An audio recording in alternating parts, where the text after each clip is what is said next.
खबर हाजीपुर से है, जहां हाजीपुर विधानसभा के सक्रिय कार्यकर्ता सम्मेलन में भाग लेने पहुंचे पूर्व केंद्रीय मंत्री रामकृपाल यादव ने विधानसभा चुनाव की तैयारी को लेकर कार्यकर्ताओं का हौसला बढ़ाया और मीडिया से बात करते हुए विपक्ष पर जोरदार हमला बोला। वहीं पूर्व केंद्रीय मंत्री ने बंगाल हिंसा पर भी बड़ा बयान देते हुए कहा कि बंगाल की मुख्यमंत्री के संरक्षण में खून खराबा हो रहा है, जिस पर केंद्र की भी नज़र है। वहीं प्रशांत किशोर से लेकर कांग्रेस और विपक्ष पर हमला बोलते हुए उन्होंने कहा कि एनडीए चट्टानी एकता के साथ खड़ी है और इस बार 225 सीट जीतकर विपक्ष को मुंह तोड़ जवाब देंगे।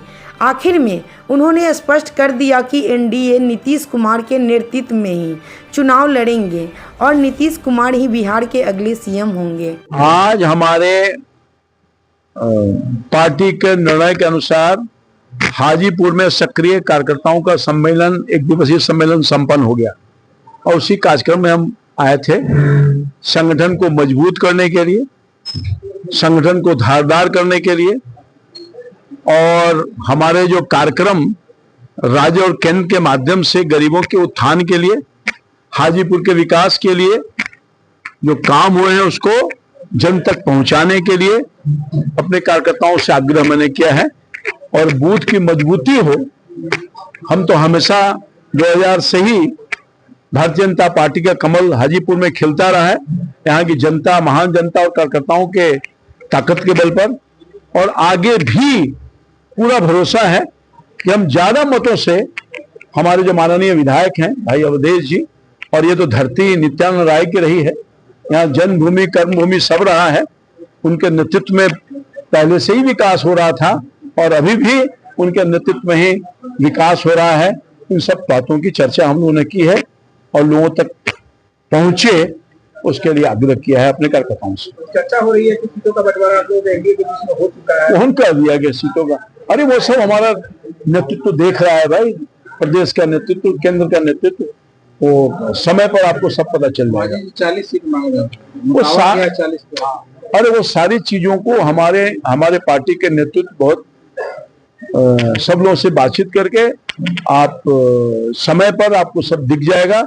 हम सभी एनडीए के जितने घटक दल हैं मजबूती के साथ, चट्टान के साथ एक होकर के, और विरोधियों को हम पहले भी जवाब देते रहे, इस बार भी मुंह तोड़ जवाब देंगे और सबका सफाया बिहार की जनता के बल पर करेंगे।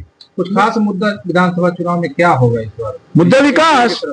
अरे मुद्दा विकास है, विकास के आधार पर ही हम सरकार में लगातार बने रहे हैं और आगे भी विकास के ही माध्यम से जनता का विश्वास जीत करके हम सरकार बनाएंगे एनडीए का, नीतीश कुमार के नेतृत्व में। एक शराबबंदी कानून को लेकर शराबबंदी सवाल उठ रहे हैं, क्या कुछ क्या सवाल? शराबबंदी है, रहेगा शराब। और ये मैं आपको बता दूं, स्मरण करा दूं आपके माध्यम से सारे लोगों को कि जब ये कानून बनाया जा रहा था सदन के अंतर्गत, सभी दलों के लोगों ने एक स्वर से समर्थन करके शराबबंदी कानून को लागू करवाने का काम किया। उनको नैतिक उनको अधिकार नहीं है या नैतिक हक नहीं है कि वो कुछ अदरवाइज सवाल उठाने का काम करें। शराबबंदी से बहुत सारे लोगों का बहुत कल्याण हुआ है, महिलाओं को खास तौर पर बहुत राहत मिला है और शराबबंदी है और रहेगा। प्रशांत किशोर तो कहते हैं कि सरकार बनते ही सबसे पहले हम शराबबंदी खत्म करें। आप किशोर का देखे वहां गांधी मैदान में जो कौन हाईटेक रैली हुआ, हाईटेक रैली, क्या उसका हश्र हुआ? Super flop.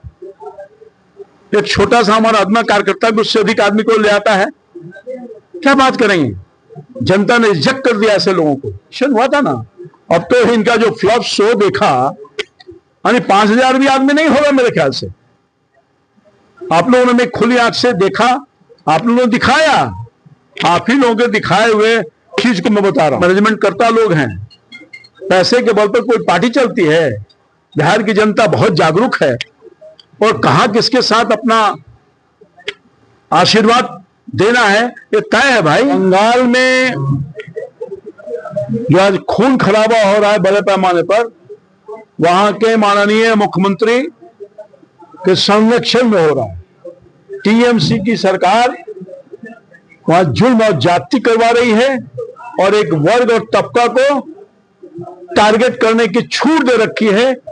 आज वहां की स्थिति, मुर्शिदाबाद और अगल बगल की स्थिति बहुत ही खराब है।